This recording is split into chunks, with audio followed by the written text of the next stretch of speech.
Hello friends, कैसे हैं आप लोग। स्वागत है आपका अपने ही यूट्यूब चैनल पे। मैं आपका दोस्त अवनीश। और प्लीज़ अपने दोस्त को सपोर्ट करिए, लाइक करिए, सब्सक्रिप्शन कर दीजिएगा। Thank you. आज मैं बात कर रहा हूँ एक नई चीज़ पे ऊपर, जैसे ऑटोमोबाइल इंडस्ट्री है। इसमें हमारे पास क्या है, सबसे बड़ा जो मार्केट लीडर इंडिया में है वो है मारुति।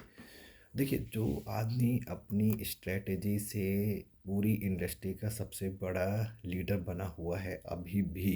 बहुत सारी कंपनी हैं बट स्टिल इनकी जो पर कार सेल की जो क्वांटिटी है वो कहीं भी दूसरे नंबर वाला जो प्लेटफॉर्म वाला, दूसरी रैंक वाला जो कार का सेल करने वाली जो कंपनी है उससे बहुत ज़्यादा है।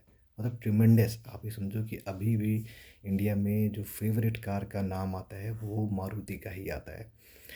अब मारुति ने अपनी कोई स्ट्रेटजी तो लगाई होगी कि ये कि उसकी कार सबसे ज़्यादा सेल हो।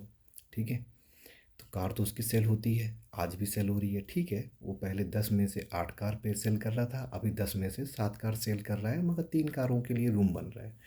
बट आप ये सोचो कि जो मारुति की जो 7 कारें हैं उसके पीछे एक स्ट्रेटेजी है। उसने उसकी जो ये कार्स है, कार का जो सेगमेंट है, इसमें उसने डीजल लाइन को टोटल बंद कर दिया है। उसके पास अभी कोई डीजल लाइन की गाड़ी नहीं है, सब पेट्रोल लाइन की गाड़ी है। तो उसने अपनी एक टेक्नोलॉजी को, जो डीजल के ऊपर जो उसकी एक्सपर्टीज़ थी, उसको उसने ख़त्म कर दिया है, डिस्ट्रॉय कर दिया है। अब वो केवल एक रिसर्च सेंटर है उनका, वो है पेट्रोल के ऊपर। और अभी वो सीएनजी के ऊपर भी आ गए हैं, फिर वो डीजल और पेट्रोल के हाइब्रिड पे आ गए हैं, मतलब इलेक्ट्रिक और उस पर ग्रैंड जो विटारा गाड़ी आई है इनकी।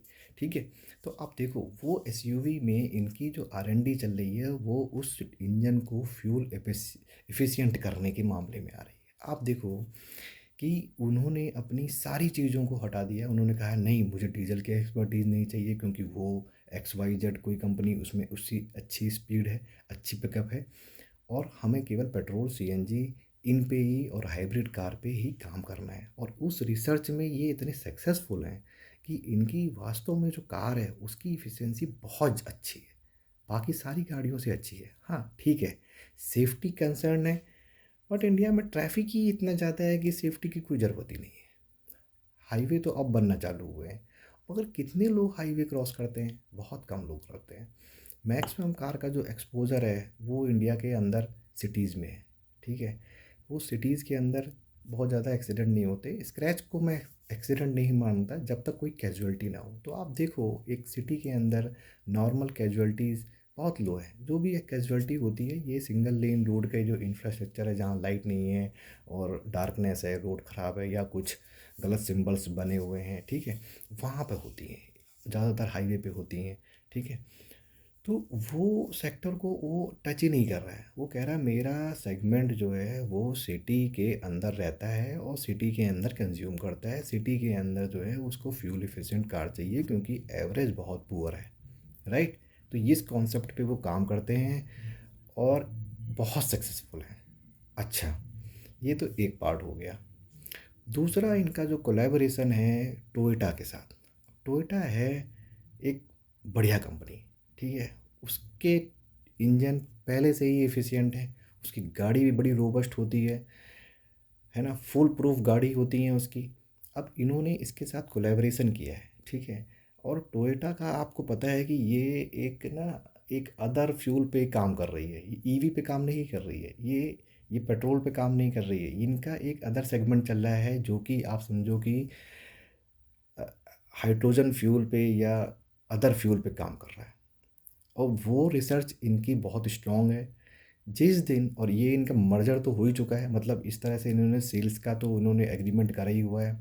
वो टेक्नोलॉजी यदि टोयोटा ने बनाई तो टोयोटा का इंजन और मारुति का सिंबल, ये दोनों टैग होगा। जिस दिन ये अनाउंसमेंट आ गई, उस दिन मुझे लगता है कि मारुति एक बहुत लंबी रेस लगाएगा उस दिन।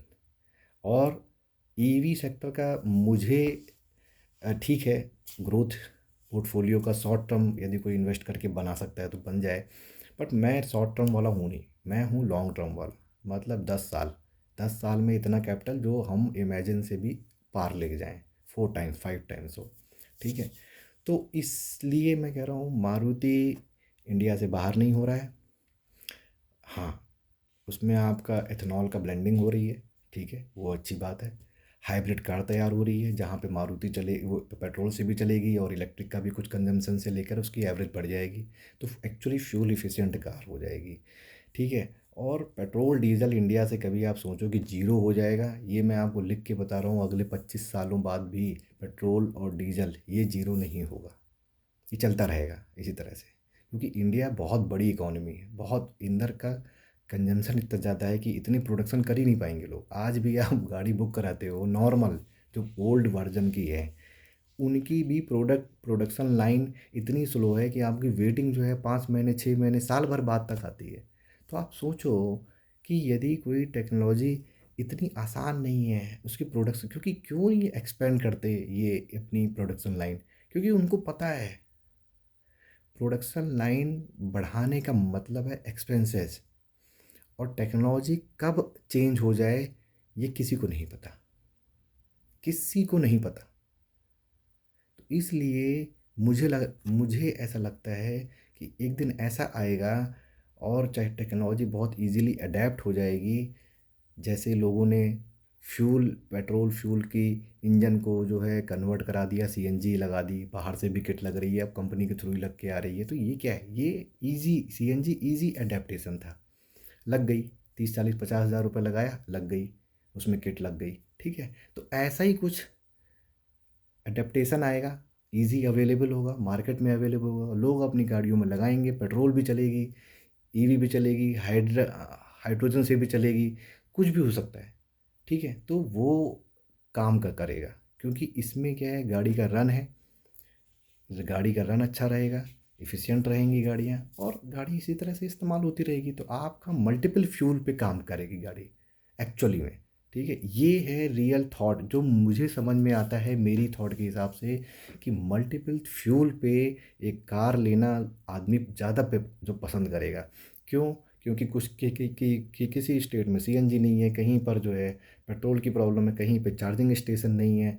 तो ये इन सब चीज़ों का कोलैबोरेशन बन के एक ऐसा इंजन तैयार होगा जिससे आप जिस भी स्टेट में जाओ, जो फ्यूल मिलेगा वही फ्यूल आप भरा के अपनी कार पे चल सकते हो। आपको एक वो अटकने वाली फील नहीं आएगी कि मैं कहीं जा रहा हूँ वहाँ पता नहीं है कि नहीं है, ठीक है, वो सब फीलिंग नहीं आएगी। आपको मिलेगा बिंदास, ये 3 4 ऑप्शन है, तीनों चार ऑप्शन गाड़ी के इंजन में है, और वही जाके वो चल सकता है।